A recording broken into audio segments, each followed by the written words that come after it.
On the Broom, written by Julia Donaldson and illustrated by Axel Scheffler. The witch had a cat and a hat that was black, and long ginger hair in a braid down her back.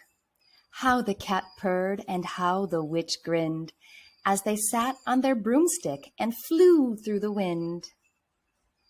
But how the witch wailed and how the cat spat, when the wind blew so wildly, it blew off the hat.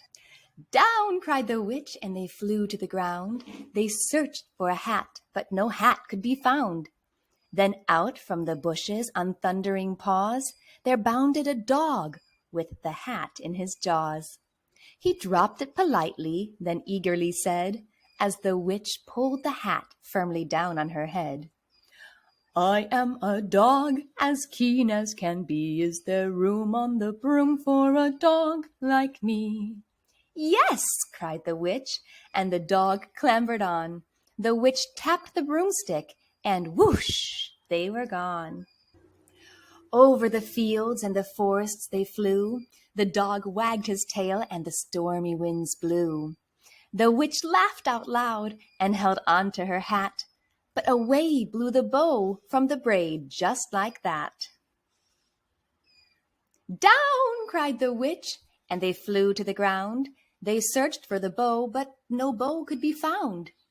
Then out from a tree with an ear-splitting shriek, there flapped a green bird with the bow in her beak. She dropped it politely and bent her head low, then said, as the witch tied her braid in the bow, "I am a bird as green as can be. Is there room on the broom for a bird like me?" "Yes," cried the witch, so the bird fluttered on. The witch tapped the broomstick, and whoosh, they were gone. Over the reeds and the rivers they flew. The bird shrieked with glee, and the stormy winds blew. They shot through the sky to the back of beyond. The witch clutched her bow, but let go of her wand. "Down!" cried the witch, and they flew to the ground. They searched for the wand, but no wand could be found. Then all of a sudden, from out of a pond, leaped a dripping wet frog with a dripping wet wand. He dropped it politely, then said with a croak, as the witch dried the wand on a fold of her cloak, "I am a frog, as clean as can be. Is there room on the broom for a frog like me?" "Yes," said the witch, so the frog bounded on. The witch tapped the broomstick, and whoosh, they were gone. Over the moors and the mountains they flew. The frog jumped for joy, and the broom snapped in two. Down flew the cat and the dog and the frog. Down they went tumbling into a bog. The witch's half broomstick flew into a cloud, and the witch heard a roar that was scary and loud. "I am a dragon, as mean as can be, and which with French fries tastes delicious to me." "No!" cried the witch, flying higher and higher. The dragon flew after her, breathing out fire. "Help!" cried the witch, flying down to the ground. She looked all around, but no help could be found. The dragon drew near with a glint in his eyes and said, "Just this once, I'll have witch without fries." But just as he planned to begin on his feast, from out of a ditch rose a horrible beast. It was tall, dark, and sticky, and feathered and furred. It had 4 frightful heads. It had wings like a bird. And its terrible voice, when it started to speak, was a yowl and a growl and a croak and a shriek.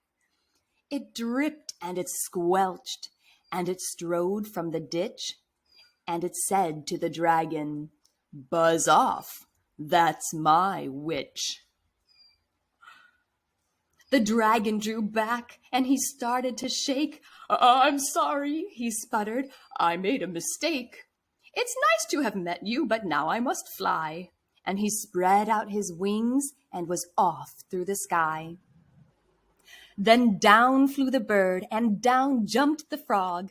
Down climbed the cat, and phew, said the dog. And thank you, oh, thank you, the grateful witch cried.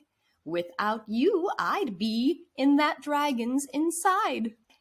Then she filled up her cauldron and said with a grin, Find something, everyone, throw something in. So the frog found a lily, and the cat found a cone.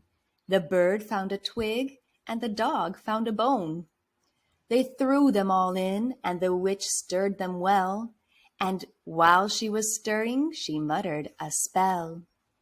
Iggity, ziggity, zaggity, zoom! Then out rose a truly magnificent broom, with seats for the witch and the cat and the dog, a nest for the bird, and a pool for the frog. Yes, cried the witch, and they all clambered on. The witch tapped the broomstick, and whoosh, they were gone. And that's the end of that story. I hope you enjoyed reading Room on the Broom, written by Julia Donaldson and illustrated by Axel Scheffler. And I hope you remember how wonderful it is to share what you have with your friends. And see you next time. Bye! Our favorite fall games and activities are linked below.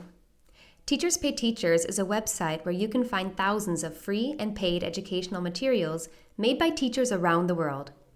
Anyone can create an account as long as you have an email address. I hope you check out our store, Educating Abroad, as we have many fun educational materials both for free and for sale. Like, subscribe, and share this video, as it really helps others who might be looking for this kind of content. Until next time, bye!